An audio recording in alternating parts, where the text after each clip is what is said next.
In this guide, I'm going to show you how you can enter the BIOS menu on your ROG Ally X. Before we do get into this guide, make sure to like the video and subscribe to the channel with all notifications on. It really does help the channel and lets us know that you want more content like this. We'd greatly appreciate it. And if at any point throughout this guide you did have any questions, just ask them down in the comment section below and we can help you out further. I'm going to be doing my best to reply to every single comment down there.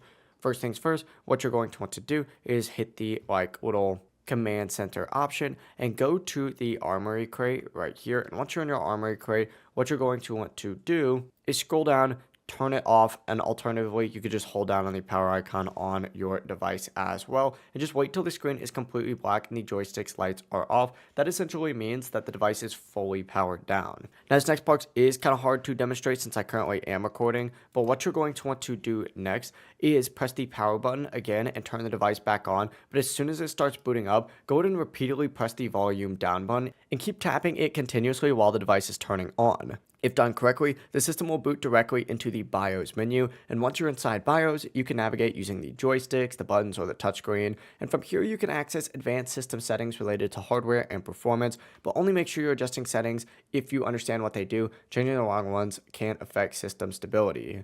Whenever you're finished, go ahead and scroll back down, hit save and exit, confirm your changes, and the system will reboot normally. But that is it. That is how you can enter in the BIOS menu here on a ROG Xbox Ally X. If this guide did help you out, make sure to like the video and subscribe to the channel with all notifications on. If it really does help us out, let us know that you want more content like this. We'd greatly appreciate it. Have a great rest of your day though. Peace.